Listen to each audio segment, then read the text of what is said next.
After your big night last night with your cute kids? We had fun. How was Halloween? Oh, it was great. We had Darth Vader and another character whose name I can't remember from, like, the recent Star Wars. There we are.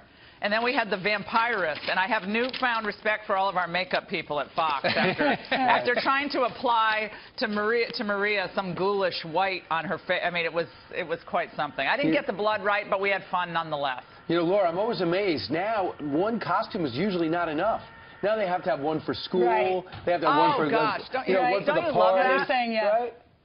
You know, we had it so bad when I was a kid. Don't you love these stories? We were always bums. When you could say the term bum. Hobos. Like, yeah, remember? we were a bum. What are you this year? A bum. And that's what we were. All right, Laura, let's talk about some of the news of the day. Reuters is reporting this morning that Attorney General Loretta Lynch, she told James Comey when he said, I'm going to send this letter to Congress, when he talked with her last Friday, I'm going to send this letter to Congress. She said it violates department policy, and then he says to her, are you ordering me to keep this a secret? What a bombshell. Yeah, it certainly is. And first of all, everyone should understand the policy is guidance. These are guidelines.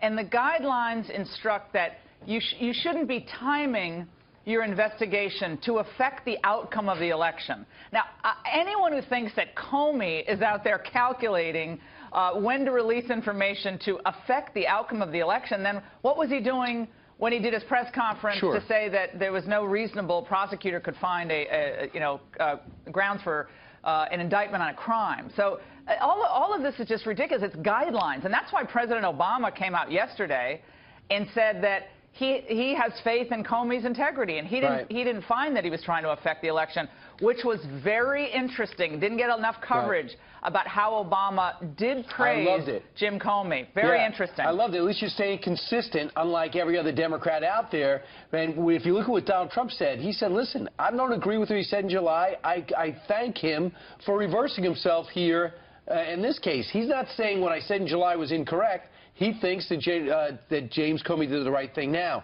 The other thing I think is fascinating is the Justice Department is combining forces with the FBI, I guess reluctantly, and they are going to do their best to get through the 650,000 before Election Day. I mean, you think that Friday was dramatic. When we start hearing about hits, perhaps, in her emails, this is going to be unbelievable. A source of mine who just retired from the CIA with still good contacts in the FBI said that when they first looked at the documents, it was very likely that just with the metadata that they were able to see in the computer hard drive, that they could of course see that a lot of the email had come from the private server of the Clintons, and that it was likely to be thousands of classified documents on that server. Now, indeed, some of them may have been duplicates.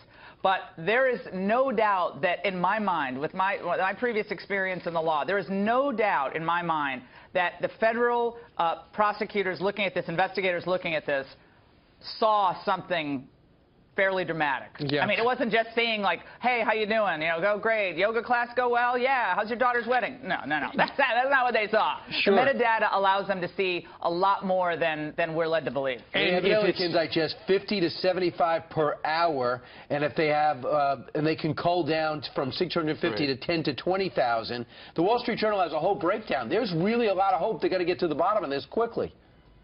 Yeah, well, again, we'll see.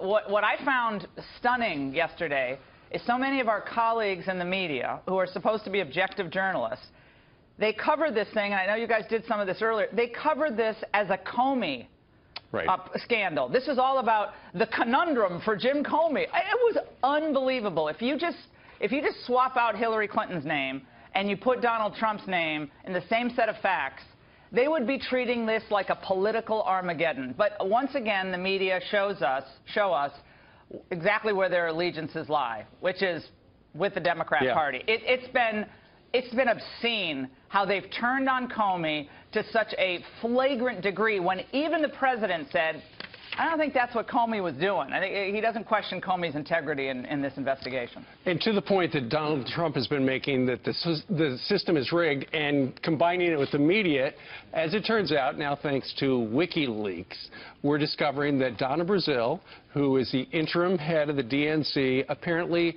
has been feeding lines from debates and to town forums to Hillary Clinton. Donna Brazile got fired. Apparently, it's just being revealed right now by CNN. But, you know, it's curious. Some people are calling for an investigation. How does this happen at CNN? It would be nice to hear from Jeff Zucker, the guy who is in charge over at CNN, to figure out, okay, if this happened with Donna Brazile, is it happening with anybody else? Well, this confirms what many of us have believed for some time, that networks like CNN have ceased being, again, an arbiter of objective truths, to the extent they ever were. And they are essentially operating as Hillary super PACs. Yeah. That's what happened with Brazile. I mean, she answered Megyn Kelly. When Megyn Kelly asked her that question, she got all indignant. You know, how dare, you know, basically, how dare you ask a question about this? I'm a Christian, and I know what it's like to be persecuted. Please. Yeah, and she said similar things. She gave the big stiff arm to Bret Baier. And when Bret Baier asked her the same question, she started calling him Boo-Boo. I didn't understand that, but he became Boo-Boo in that interview. Boo-Boo Bear. Yeah, Boo-Boo. Yeah. Oh, I get it. Okay, yeah, see, I'm a little slow. Hello. Yeah, a little slow with the yogi references. So she just put it off. And then the rest of the people in the media just like, oh, Donna, isn't she wonderful? Now, Donna Brazile, I do like Donna Brazile. You can't help but like Donna Brazile. But this is ridiculous. I mean, there should be a full-fledged investigation at CNN for the fact that they apparently have questions floating around that can be emailed from one to the next. I'm going to give you a hypothetical that you could really embrace. What if Ted Cruz found out that Donald Trump was getting the questions ahead of time? Do you think, even though we're in the backstretch, do you think for a second there wouldn't be a press conference in Texas talking about how Reince Priebus set up Donald Trump? Oh, yeah. The double standards here are just huge. But Bernie has no pride, I guess. He doesn't want to stand up for the people that followed him around the country. Donald Trump says he would get the electric chair if Reince Priebus were giving him the questions. Yeah, well, I think Bernie Sanders is going around the country talking about how all the billionaires are out there for Trump. I'm like, what? All the billionaires are for Hillary. What are you talking about? Billionaires hate Trump. If you watch mainstream media this morning, they're not really talking about the Hillary Clinton email thing. They're saying there's no case there. They're talking about how Donald Trump is linked to Russia. But if you look at the New York Times this morning, we were all looking at this. That story, there's a story that says the FBI sees no clear link linking Donald Trump to Russia. But you won't find that article on the front page, Laura. Oh, what a shock. You will find it. What page number?